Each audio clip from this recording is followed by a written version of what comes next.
Salut, te voici actuellement sur la chaîne YouTube Snapstar. Sur cette chaîne, tu retrouveras tous les plus gros clashs de Snapchat et tous les plus gros buzz du moment. Surtout, n'hésite pas à t'abonner tout en activant la cloche des notifications pour ne rien rater du contenu exclusif de cette chaîne. Et oui, sur cette chaîne, tu retrouveras du contenu qui n'est disponible nulle part ailleurs. Sur ce, je te laisse avec la vidéo. Bon visionnage.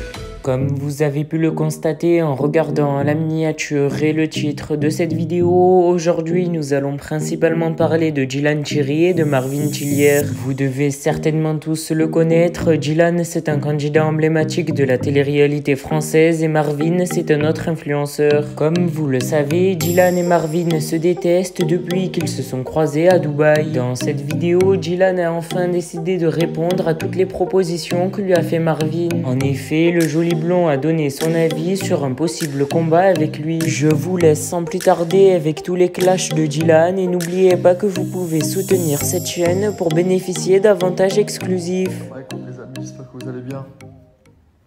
Honnêtement, je suis fatigué à mort, je sais pas pourquoi. Je peux pas dire que c'est le décalage parce qu'il y a que 2 heures de décalage, mais je suis très fatigué en ce moment. Depuis que je suis à Dubaï, je suis resté à la maison. Et j'ai enlevé ma dentelle, je l'ai plus, ça y est.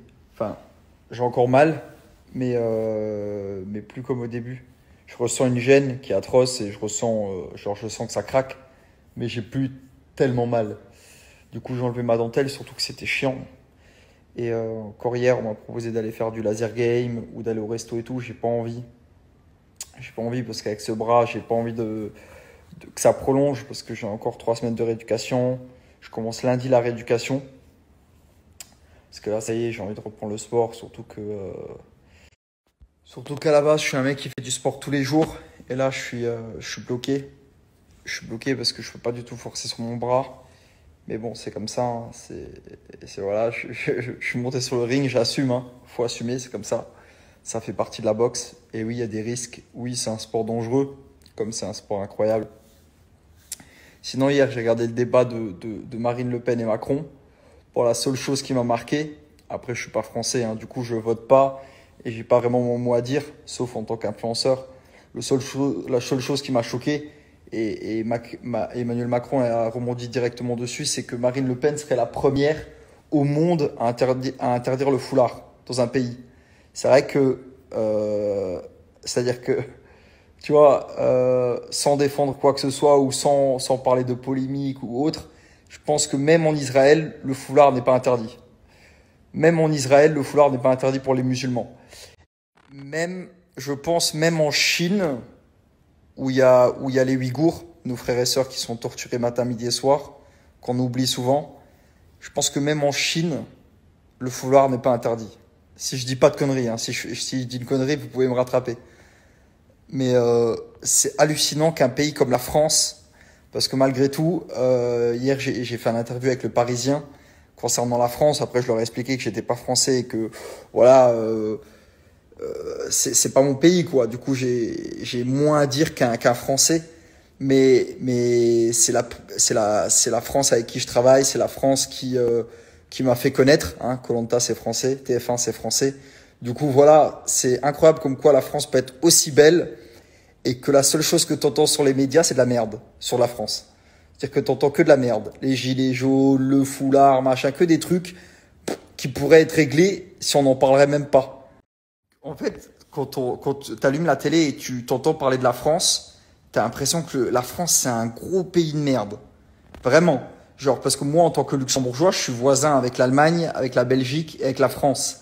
C'est-à-dire qu'en Allemagne, il n'y a aucun souci. Enfin, c'est l'impression qu'ils donnent en tout cas. En tout cas, j'ai l'impression qu'il n'y a pas de souci. En Belgique, pareil, j'ai l'impression qu'il n'y a pas de souci. J'ai l'impression qu'il n'y a que en France où le foulard pose problème, où il y a des problèmes d'argent. Alors que, ce que je disais aux Parisiens hier, c'est drôle parce que j'ai l'impression que tous les touristes du monde entier viennent en France. Plus en France qu'en Belgique ou en Allemagne ou ailleurs. J'ai l'impression que la France est le plus beau pays d'Europe. Et pourtant, il n'y a que là-bas où on entend de la merde. Et j'ai l'impression que c'est tous des pauvres. Alors que on sait très bien que dans la France, il y a des milliards qui rentrent. Des milliards. Mais je sais pas, c'est bizarre. C'est bizarre. Moi, en tant que luxembourgeois, à être voisin de ces 3 pays-là, vraiment, c'est choquant la différence entre l'Allemagne. C'est choquant la différence entre l'Allemagne, la Belgique et la France. Vraiment. Alors que pour moi, alors que je suis pas français et que j'ai aucun pays à défendre, je trouve que la France est l'un des plus beaux pays d'Europe et un des pays que je kiffe le plus. D'ailleurs, je parle français alors que je suis luxembourgeois. Après, au Luxembourg, on parle français. Mais j'aime beaucoup la France. Et voir Marine Le Pen élue, je serais dégoûté. Surtout que ma mère, elle porte le foulard. Et interdire le foulard à des femmes qui veulent le porter, je trouve ça complètement ridicule. Voilà, chacun son point de vue. Je pense que même si j'étais pas musulman, je trouverais ça totalement ridicule parce que c'est juste de la logique d'interdire. Je trouve ça tellement logique et bête d'interdire le foulard à une femme qui veut le porter. Voilà, voilà mon point de vue sur le débat d'hier. Sinon, les amis, je vois tout ce qui se fait là et tous ces gens là qui parlent de boxe et de combat de boxe.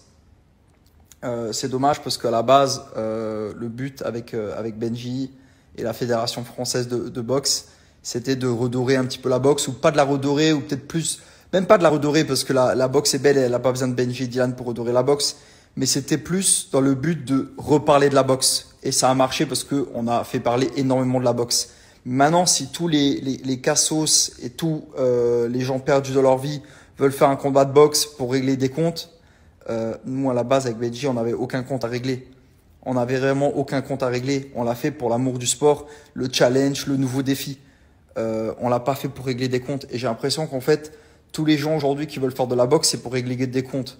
En fait, j'ai l'impression que vous avez rien compris à la boxe. Du coup, c'est triste parce que le but, c'était pas de donner cet exemple-là aux jeunes qui nous suivent ou à la boxe. C'était pas de parler de la boxe ainsi. Du coup, c'est un peu désolant. Mais après, je suis en contact avec la fédération, je suis en contact avec des gros organisateurs d'événements de boxe et je sais que la plupart parlent, mais il y aura absolument rien parce qu'ils n'auront aucune autorisation. Ou alors ils le feront dans des petits galas à des salles à 600 personnes, 400 personnes. Nous, le prochain combat avec Benji, ça va aller sur une chaîne télé. Après, je peux pas en dire, voilà. Mais ça va aller sur une chaîne de télé. Ça va être en direct sur une chaîne de télé. Ça va être une salle encore plus grande que les 7500 personnes pour accueillir encore plus de monde. Ça va être à Paris. Ça va être vraiment quelque chose d'incroyable. Mais j'en dis pas plus pour le moment parce que on est encore en train de tout organiser comme il se doit. Et il y aura pas plus gros que cet événement-là. Parce que tout simplement, on fait les choses dans les règles de l'art. Et autre chose, les amis, la question qui m'est revenue 15 000 fois, j'ai pas besoin de faire des questions-réponses, je vais répondre directement à la question. Pourquoi t'as pas abandonné le combat quand tu t'es déboîté l'épaule? Je sais que beaucoup l'auraient fait. D'ailleurs, des grands boxeurs se sont déjà fait déboîter l'épaule et ils ont arrêté le combat, ce qui se comprend parce que c'était juste continuer à me ridiculiser vu que j'avais plus ma main gauche, alors que la main gauche dans la boxe, vu que je suis droitier, c'est la base. Hein, c'est ce qui permet de mettre chaque coup. Mais je me voyais pas avoir fait déplacer 7500 personnes qui ont pris des avions, qui ont pris des chambres d'hôtel pour voir le combat de Benji et Dylan qui dure 15 secondes. Ni aux un peu moins de 50 000 personnes qui ont acheté des pay-per-view à 10 €, leur dire écoutez, j'abandonne et qu'ils aient regardé 15 secondes de combat pour 10 €. Voilà, je me voyais pas du tout faire ça. Je me voyais pas faire ça. Et en plus, je suis pas quelqu'un qui abandonne. Du coup, voilà, je préférais me ridiculiser ou perdre le combat plutôt que d'abandonner. Voilà, je me voyais pas du tout abandonner. Et même pour Benji, même pour mon adversaire qui s'est entraîné pendant 1 mois et demi à fond tous les jours, je me voyais pas abandonner. Tout simplement, juste par respect pour mon adversaire. Même s'il n'y avait pas le public, même s'il n'y avait pas les pay-per-view qui avaient été achetés, même s'il n'y avait pas le Palais des Sports qui avait été réservé, qu'il y avait pas ces 7500 personnes qui seraient déplacées, j'aurais pas abandonné juste pour Benji, juste pour l'amour du sport et le respect de mon adversaire. Voilà. Et d'ailleurs, je le remercie encore, même si ça date maintenant, pour vous montrer vraiment qu'il n'y avait aucune guerre entre lui et moi, comme vous avez pu le voir dans certaines vidéos, jusqu'à la fin, jusqu'au vestiaire, quand je me suis déboîté l'épaule, il était là. Jusqu'à ce que je monte dans l'ambulance, il était là. Du coup, voilà l'esprit du sport et ce qu'on aimerait vraiment dégager en France et en Europe. Parce que bien évidemment, il y aura des combats en Europe avec d'autres influenceurs européens ou même d'Afrique, pourquoi pas. Du coup, voilà les amis, là vraiment je suis, hier j'ai dit j'étais en mode réanimation, vous m'avez tous repris, je suis en mode réparation, tu vois, je suis en mode, voilà, je sais qu'avec l'épaule je peux pas faire grand chose, j'ai vraiment une gêne, ça me gêne, D'ailleurs, ça fait seulement, aujourd'hui, ça fait quoi, 20 jours seulement. Je pense que j'en ai encore pour 3-4 semaines. Le sport me manque, hein, parce que je suis un sportif. J'ai toujours fait du sport. Du coup, le sport me manque énormément. Et à Dubaï, c'est vraiment un endroit incroyable pour faire du sport. Et ça me manque.